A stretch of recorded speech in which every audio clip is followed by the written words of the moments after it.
L'entretien de la matinale. 7h15 et on vous donne la parole, Kalatouni Abdilhadi, bonjour. Bonjour Yomna, bonjour à toutes et à tous. Et dans Akweli ce matin, vous l'avez annoncé, c'est Gilles Albou, le recteur de Mayotte, qui est notre invité. Bonjour. Bonjour.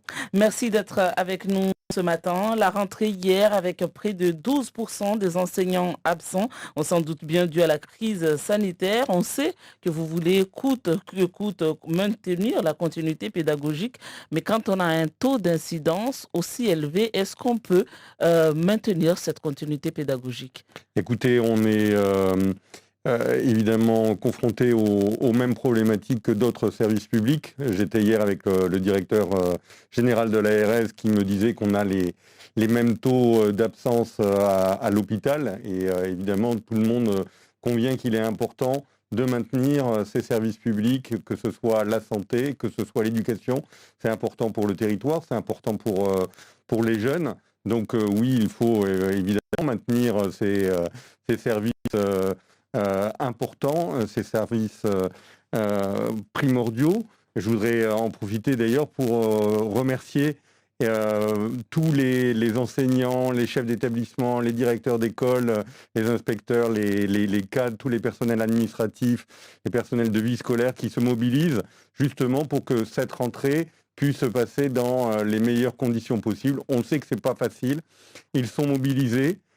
Ils font face évidemment à ces absences qu'on comprend puisque évidemment chez nous comme ailleurs, quand un collègue est malade, il ne vient pas. Est-ce que cette volonté de maintenir justement les cours, ça ne va faire prendre des risques aux élèves, aux enseignants, aux familles, au personnel, à tout le monde au final? Oui, alors on peut toujours dire qu'on prend des risques, mais comme je l'ai dit, on teste et c'est toute notre politique, on va y revenir. Ceux qui sont là sont les personnels qui sont responsables, évidemment, qui ne sont pas contaminés. On invite aussi tout le monde à respecter scrupuleusement le protocole sanitaire. Vous en parliez dans l'édition du journal. On a un protocole sanitaire qui maintenant a fait ses preuves aussi. Et on était sur place pour rappeler l'importance de respecter les gestes barrières, de les respecter chez nous et aussi de les faire respecter ailleurs. Parce que on a dans nos établissements des jeunes qui doivent devenir ensuite les ambassadeurs de ces bonnes pratiques, que ce soit le port du masque, que ce soit le lavage des mains régulier, que ce soit aussi l'aération et la bonne aération des salles de classe. J'en profite aussi pour dire que on a fait l'acquisition de nombreux capteurs de CO2. C'était une demande d'ailleurs des organisations syndicales il y a quelque temps. Et donc nous équipons les établissements de ces capteurs pour vérifier justement qu'il y a une bonne ventilation, une bonne aération. C'est important pour des élèves qui vont rester dans la même salle de classe. On a aussi mis en place des dispositifs pour aider nos personnels à se faire tester. Vous savez que c'est un problème sur l'île aujourd'hui, puisque vu Partout d'ailleurs l'épidémie, sur le territoire, voilà, c'est compliqué de se faire partout tester. sur le territoire, mais là on est à Mayotte et on a une saturation de tous les centres qui peuvent permettre ce dépistage. Donc nous avons mis en place 3 centres spécifiques là aussi pour aider nos personnels qui veulent se faire tester et donc 3 centres qui leur sont dédiés. Et puis dans les établissements, un accompagnement spécifique là aussi pour aider à tester les élèves, quel que soit leur niveau, avec tests salivaires pour les plus petits. Donc ça aussi, on l'a mis en place, on l'a anticipé. C'est tout le travail qu'on a fait ces dernières semaines en lien avec l'ARS pour être prêt, en tout cas pour être prêt le mieux possible. Comment, monsieur le recteur, comment on arrive à faire respecter les gestes barrières, le port du masque à des enfants de 6 ans? On connaît la problématique mahoraise, on connaît la surpopulation qu'il y a dans les écoles. On le voit, ne serait-ce qu'à domicile, comment c'est compliqué de dire à un enfant porte ton masque. Comment, dans une école où il y a 200, 300 élèves, on arrive à faire ça? Alors justement, c'est le rôle aussi de l'école d'éduquer et d'apprendre aux élèves, même les plus jeunes, les bons gestes. C'est notre mission. On sait apprendre à lire, à écrire à des jeunes. On peut aussi leur apprendre les bonnes pratiques ça fait partie de notre rôle. Il n'y a pas que les parents qui doivent apprendre ces bons gestes. L'école participe aussi à la bonne éducation des enfants. Est-ce que cette volonté aujourd'hui de ne pas interrompre la continuité pédagogique est due à un constat d'échec par rapport au confinement et à l'école à la maison qui avait été initié? Alors, constat d'échec, le mot est un peu fort, mais de toute façon, ce qui remonte à Mayotte comme ailleurs, c'est que l'école à distance, c'est forcément moins bien que l'école en présentiel. Et c'est pas, on va dire, uniquement un constat fait par les parents et par les élèves qui ont pu le constater, mais les sociétés de pédiatrie, les médecins le constatent aussi. Les élèves ont besoin de venir à l'école, ont besoin du contact et de la présence avec leurs enseignants, et puis ils ont besoin aussi de sociabiliser, d'être avec d'autres élèves, d'échanger, de parler. La vie sociale est importante, et surtout à un moment où les enfants se construisent. Donc c'est vraiment important aujourd'hui. L'école, c'est bien, c'est bénéfique. Alors je sais qu'au jour de rentrée, beaucoup d'élèves, beaucoup d'enfants auraient préféré rester chez eux, mais l'école, ça fait du bien. Et c'est aussi important de le rappeler. C'est pour ça que, évidemment, on prend toutes les mesures nécessaires, mais l'école, ça fait du bien. Non seulement parce qu'on apprend des choses, les savoirs fondamentaux, on apprend à lire, on apprend à écrire, on apprend l'histoire, la géographie, la littérature, on apprend aussi à s'exprimer, à danser, à chanter, à faire plein d'autres choses. On apprend aussi à vivre ensemble. Et ça, c'est très important aussi dans l'école, de se réunir, d'être avec les autres, d'apprendre à vivre ensemble. Et aujourd'hui, pour vivre ensemble, il faut vivre ensemble avec les bons gestes.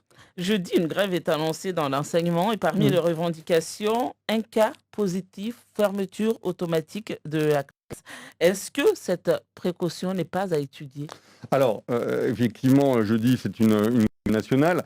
Un cas dans une classe et on ferme la classe, on le sait aujourd'hui, c'est pénaliser tous les enfants, alors que là aussi, toutes les préconisations nationales, y compris, on va dire, dans la vie de tous les jours, dans le monde de l'entreprise, on sait que maintenant, quand les enfants sont vaccinés, je parle pour les plus de 12 ans, pour les personnels, quand ils sont cas contact, ou pour les moins de 12 ans, se tester ou s'auto-tester suffit. Donc je ne vois pas aujourd'hui pourquoi à Mayotte ou ailleurs, on pénaliserait là aussi les enfants, alors qu'on sait très bien qu'on n'a pas besoin de Mais ça pénaliser tout le monde. forcément les cas contacts, les tests derrière, les files d'attente, etc. Alors, pour les files d'attente, vous avez raison, et c'est bien la raison pour laquelle aujourd'hui nous mettons en place dans les écoles, et nous mettons aussi en place pour les personnels, ces accompagnements au dépistage. Vous avez raison, et c'est ce que nous avons anticipé. Nous avions une réunion d'ailleurs avec les organisations syndicales pour leur présenter nos mesures d'anticipation, et tout le monde en convient. Alors, certaines organisations syndicales disent 300, il en aurait fallu plus, il faut toujours plus, évidemment, et c'est important que les organisations syndicales nous challengent de ce côté-là, mais aujourd'hui, nous avons anticipé ces questions, justement, du dépistage. Et nous, ce que nous disons aujourd'hui, c'est qu'il faut qu'on soit en capacité d'aider les familles à faire des autotests pour les enfants. On peut le faire, d'ailleurs, en classe. On peut faire des tests salivaires en classe. Les collègues qui veulent se faire tester peuvent aller dans les centres pour se faire tester. Et donc, nous faisons tout, justement, pour éviter aux familles d'avoir à garder les enfants, pour éviter que des enfants perdent des heures d'école, des heures précieuses d'école. Hier, donc, Jean Castex... dès qu'on peut le faire, on le fera et on maintiendra ces classes ouvertes, mais en parallèle, évidemment, sans prendre trop de risques. Hier, Jean Castex, le Premier ministre, a parlé de 3 autotests gratuits, mais mis à disposition des parents, justement, pour éviter ces files de tente. Est-ce que Mayotte est concernée? Et si oui, à partir de quand? Alors, sachant que difficile d'avoir des autotests en ce moment aussi. Alors, la bonne nouvelle, c'est que, on ne devrait pas le dire et fanfaronner, mais nous avons, Éducation nationale, des stocks d'autotests. Nous les avions pour nos personnels, et nous avons aussi des batteries de tests salivaires pour les élèves. Donc, à l'heure où je parle, on a la capacité, évidemment, de faire des autotests pour les personnels. Jean Castex parlait aussi, justement, de ça pour les personnels, et de faire des tests salivaires pour les élèves. Nous avons cette capacité. Nous avons aussi mobilisé notre cellule de lutte anti-Covid avec plus d'une quinzaine de personnels que nous avons recrutés, en lien aussi avec 10 et l'ARS pour accompagner les élèves à faire ces autotests. Mais là, c'était pour les parents. Est-ce que les parents à Mayotte auront ces autotests pour... Alors nous, ce qu'on préfère là pour l'instant, aujourd'hui, c'est non pas de les distribuer, parce qu'on sait ce qui se passe quand on distribue. Vous savez, tout le monde va en prendre des stocks et derrière les utiliser, peut-être pas à bon escient, où on va les retrouver un peu ailleurs et il y aura peut-être un commerce là-dessus. Donc aujourd'hui, notre politique, c'est de mettre à disposition au cas par cas ces autotests, voire même de les proposer dans les établissements. Parmi les revendications également, on parle de nettoyage et désinfection quotidien et systématique de salles de classe et des espaces communs, doter les écoles en quantité suffisante de savon liquide, gel hydroalcoolique et de masques pour les élèves. J'ai envie de dire 2 ans après la crise sanitaire, on en est encore là, c'est pas réglé ce genre de problème. Alors, vous savez, on vient de loin. Moi, quand je suis arrivé à Mayotte, il y a maintenant presque 3 ans, on parlait aussi des classes qui étaient mal nettoyées. Alors, et on en est encore là aujourd'hui? Aujourd'hui, moi, ce que je vois, c'est qu'on a beaucoup progressé, très objectivement. Vous savez, je suis en lien avec les organisations syndicales. Je peux vous montrer les échanges que j'ai avec tel ou tel représentant qui nous alerte justement sur des cas. À l'heure où je vous parle, moi, il y a 5 alertes qui me sont remontées. Une, d'ailleurs, où j'ai un peu l'impression que les choses avaient été déjà réglées avant même qu'on le regarde. Donc 4 écoles sur 188 où on nous a fait remonter des problèmes justement de nettoyage. Je peux vous dire une chose, c'est que immédiatement on a prévenu les mairies, que les maires souvent se sont même déplacés eux-mêmes pour aller constater les problèmes et venir immédiatement avec leurs équipes rectifier le tir. Donc aujourd'hui on a une grande mobilisation des mairies, des maires eux-mêmes, de leurs équipes, pour que les choses soient dans leurs parfaites. revendications, c'est que ça n'est pas parfait. Alors, vous savez, je ne dis pas ça pour évidemment relativiser, mais ce que nous constatons, nous, avec des problèmes d'absence, avec des collègues malades, dans les mairies, il y a aussi forcément des personnels municipaux qui sont malades. On a eu d'ailleurs la semaine dernière un certain nombre de services municipaux qui fermaient parce qu'il y avait beaucoup de cas. Donc il y aura évidemment ça et là quelques trous dans la raquette avec des personnels de nettoyage qui ne l'auront pas fait jusqu'au bout. Et c'est bien la raison pour laquelle nous avons dit à chaque fois qu'il y a ce type de problème, il faut nous alerter. Et si l'école n'est pas en état d'accueillir les élèves, elle n'accueillera pas les élèves. Vous parlez de remplaçants tout à l'heure. On sait que là, l'éducation nationale mise sur des remplaçants quand des enseignants sont malades. Mais est-ce qu'à un moment donné, on ne va pas être à court de remplaçants? On Parce est qu'avec déjà. plus de 2000 personnes pour le taux d'incidence, 2000%, plus de 2000 pour 100 000 habitants, à un moment donné, beaucoup vont être des cas contacts et des cas positifs. Comment vous allez gérer ça? Est-ce qu'on ne va pas arriver à la fermeture des écoles et des établissements à un moment donné, accepter qu'il faut en arriver là? Bien sûr, c'est ce que je viens de dire. C'est-à-dire qu'aujourd'hui, si une école ou un établissement n'est pas en mesure d'accueillir les élèves, on le fermera. C'est ce que j'ai dit aussi sur les conditions sanitaires. Vous savez, hier, il y avait des grandes coupures d'eau. C'est d'ailleurs un peu révoltant toujours d'en être là. Qui arrive à la dernière minute aussi, d'ailleurs. Qui arrive à la dernière minute. Mais dans ces cas-là, évidemment, on renvoie, entre guillemets, les élèves chez eux. C'est pénalisant pour les parents, c'est aussi pénalisant pour l'éducation.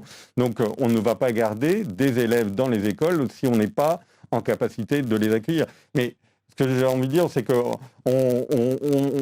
à entendre les uns et les autres, on est presque à espérer que les écoles vont fermer pour montrer qu'elles vont fermer. Pour nous, évidemment, c'est un crève-cœur.